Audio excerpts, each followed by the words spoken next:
Welcome guys. Today we move to synthesis, वाक्य संश्लेषण। विभिन्न प्रकार के दिए गए वाक्यों को मिलाकर एक वाक्य बनाना। आज बारी है कॉम्प्लेक्स सेंटेंस की और मुख्य रूप से आज हम बनाएंगे सबऑर्डिनेट एडजेक्टिव क्लॉज, जिसको रिलेटिव क्लॉज भी कहते हैं, बाय यूजिंग एडजेक्टिव क्लॉज और relative clause. Exercise number 1, combine each set of the following sentences into a complex sentence by using adjective clause. Sentence number 1, the woman was caught, she stole my mobile. वो महिला पकड़ ली गई थी, she stole my mobile, उसने मेरा mobile चोरा था। Adjective clause में क्या होता है? एडजेक्टिव क्या करता है? नाउन और प्रोनाउन को डिफाइन करता है। तो ये क्लॉज भी जो है किसी नाउन और प्रोनाउन को डिफाइन करेगी। द वुमन, वह महिला, कौन सी महिला की बात हो रही है? सी स्टोल माई मोबाइल, जिसने, अब यहाँ पर हम सी को तो हटा देंगे, क्या लाएंगे? कंजक्शन लाएंगे, जिसने मेरा मोबाइल चोरा था।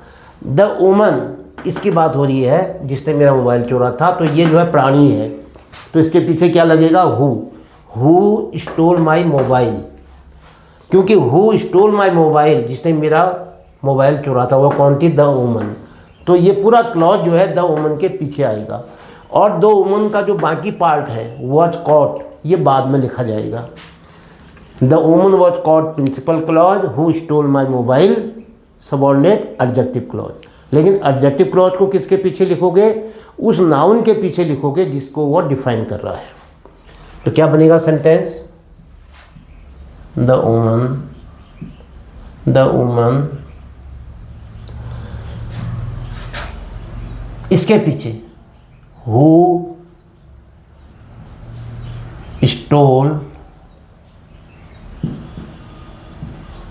My mobile. ये है आपका सबऑर्डिनेट एडजेक्टिव क्लॉज। ये द वुमन के पीछे लिखा जाना अनिवार्य है। अब द वुमन का जो बाकी पार्ट है, वॉज कॉट, ये आप बाद में लिख सकते हो, वॉज कॉट। अगर आप इसके बारे में बताओगे, सेंटेंस के बारे में, इसको अगर आप पार्जिंग करोगे तो क्या कहोगे? The woman was called main clause और हु स्टोल माई मोबाइल, ये क्या है? डिपेंडेंट क्लॉज है। क्या काम कर रही है? एडजेक्टिव का। और सेंटेंस क्या बना? Complex sentence. Number 2, the fox saw some grapes, लोमड़ी ने कुछ ग्रेप्स देखे। The grapes were hanging from the vine, और जो ग्रेप्स थे वो किसी बेल से लटक रहे थे।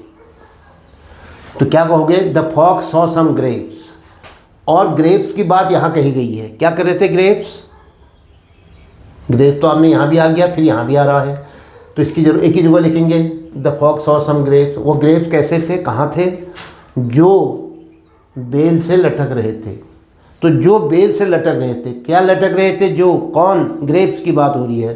तो ग्रेप्स के पीछे आएगा विच, क्योंकि ग्रेप्स क्या है? थिंग्स है। तो ग्रेप्स थिंग्स है, प्राणी नहीं है।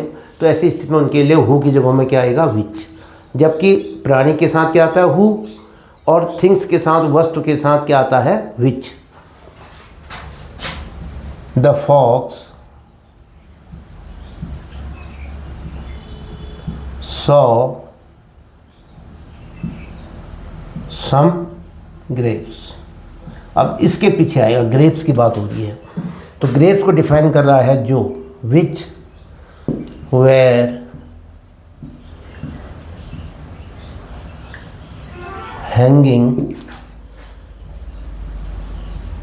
फ्रॉम द वाइन, जो बेल से, लता से लटक रहे थे। तो क्या हो गया? Which were hanging from the vine, क्या हो गया? सबऑर्डिनेट एडजेक्टिव क्लॉज या सबऑर्डिनेट रिलेटिव क्लॉज। और the fox saw some grapes क्या हो गया? Main clause, principal clause. ये डिपेंडेंट क्लॉज है। किस पर डिपेंडेंट है? प्रिंसिपल क्लॉज पर। Yes, Mohan is dishonest, nobody believes him. उस पर कोई विश्वास नहीं करता है मोहन पर। मोहन क्यों? Mohan is dishonest. तो क्या कहोगे? nobody believes मोहन सेंटेंस कैसे बनाओगे? नोबडी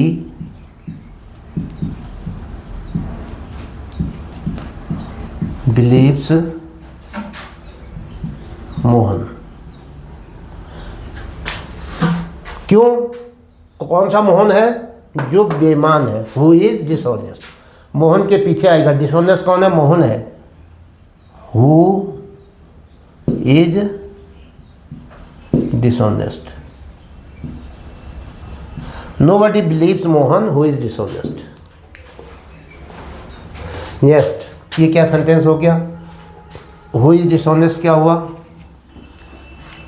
सबऑर्डिनेट या डिपेंडेंट एडजेक्टिव क्लॉज, और नोबडी बिलीव्स मोहन क्या हो गया? Main clause. सेंटेंस क्या बना? Complex sentence. Number next, the boy did not appear at the examination. बच्चा जो है, लड़का जो है, वो परीक्षा में सम्मिलित नहीं हुआ। Nobody knows the reason. कोई इसका कारण नहीं जानता है। इसका कारण कोई नहीं जानता है। Nobody knows the reason. कोई भी इसका कारण नहीं जानता है।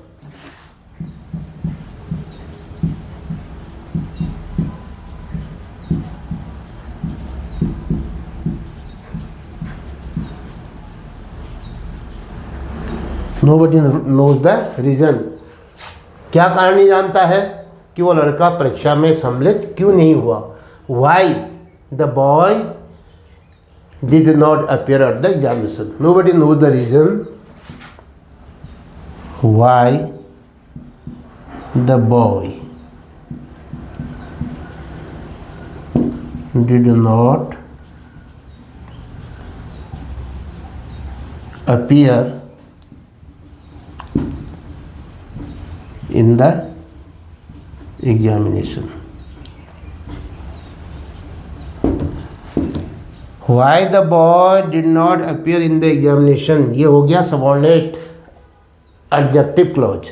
नोबडी नोज द रीजन क्या हो गया? Main clause. सेंटेंस क्या बना? Complex sentence. नंबर 5 क्या है?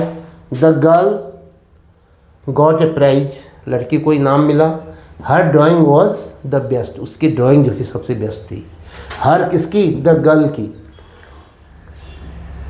The girl got a prize. अब ये दिक्कत क्या हो रही है कि जिसकी ड्राइंग बहुत अच्छी थी, किसकी थी ड्राइंग बहुत अच्छी? लड़की की, द गर्ल। तो ये इसके पीछे आना पड़ेगा आपको, जिसकी ड्राइंग बहुत अच्छी थी। फिर आएगा गॉट ए प्राइज। तो द गर्ल के पीछे लिखना पड़ेगा whose drawing was the best. जिसकी ड्राइंग बहुत अच्छी थी। जिसकी, हुज। तो क्या कहोगे? The girl.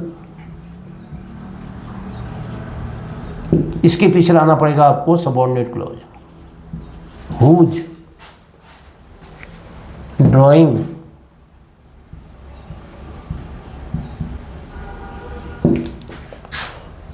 Was the best.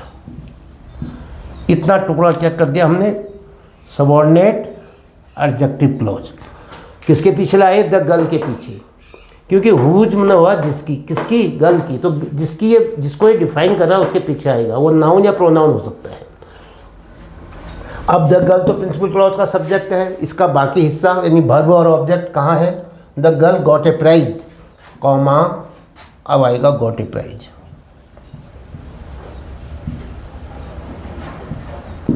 अगर मैं तुमसे पूछूंगा कि इसमें प्रिंसिपल क्लॉज क्या है, तो क्या उत्तर होगा? The girl got a prize. Principal clause whose drawing was the best. Adjective clause या रिलेटिव क्लॉज, दोनों को मिला करके जो सेंटेंस बन रहा है वो क्या है? Complex sentence. Next 6, this is the school I studied here in my early age. ये वही स्कूल है जहाँ मैंने बचपन में पढ़ा था। तो क्या कहोगे? This is the school. School कौन सा स्कूल है? जहाँ, स्कूल को डिफाइन कर रहे हैं आप। जहाँ मैं बचपन में पढ़ा था। कहाँ पढ़े थे आप? स्कूल में। तो स्कूल के बाद लिखोगे जहाँ मैं स्कूल में बचपन में पढ़ा था। दिस इज द स्कूल लिख लो पहले, प्रिंसिपल क्लॉज होगी ये पूरी। दिस इज द स्कूल, ये है, इसको मेन क्लॉज या प्रिंसिपल क्लॉज कहते हैं। अब कौन सा स्कूल था भाई? स्कूल की बात क्या हो रही है? स्कूल के पीछे सबऑर्डिनेट क्लॉज लगाओ, एडजेक्टिव क्लॉज। जहाँ मैं बचपन में पढ़ा था। Where I studied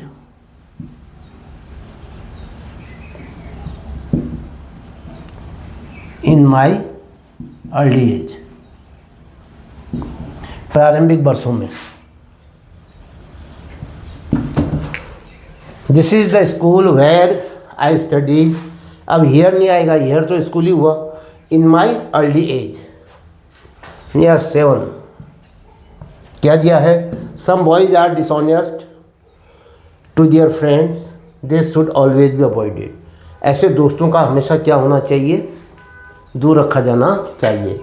some boys are dishonest to their friend, some boys कुछ लड़के जो क्या होते हैं? बेईमान होते हैं। Should always be avoided, some boys should always be avoided, कुछ लड़कों को हमेशा दूर रखना चाहिए। किन लड़कों को? लड़कों की बात हो रही है जो बेईमान होते हैं, अपने मित्रों के लिए बेईमानी करते हैं। तो क्या कहोगे? सम बॉयज आर डिसऑनेस्ट, नहीं, some boys should always be avoided. Some boys, अब लेकिन सम बॉयज कौन बॉयज हैं? वो जो बेईमान होते हैं अपने मित्रों के लिए। तो कौन होते हैं? ऐसे लड़के, सम बॉयज। तो इसके पीछे आएगा वो, क्या आएगा? वो जो बेईमान होते हैं, हु आर डिसऑनेस्ट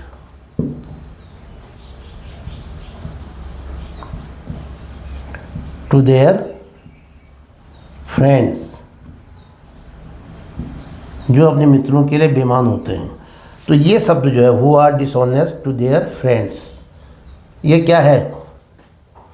ये है आपका adjective clause, subordinate adjective clause. अब आएगा सम बॉयज का बाकी हिस्सा। शुड ऑलवेज बी अवॉइडेड, ऐसे लड़के क्या होने चाहिए? Should always be avoided.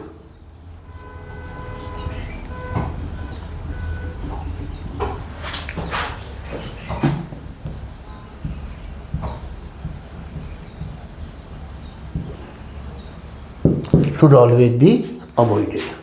Some boys should always be avoided, principal clause, who are dishonest to their friends, subordinate adjective clause। लेकिन ये क्लॉज जो है who are dishonest to their friend, उसके पीछे आएगी जिनको ये डिफाइन कर रही है, जिनकी ये बात कर रही है। किन की बात कर रही है?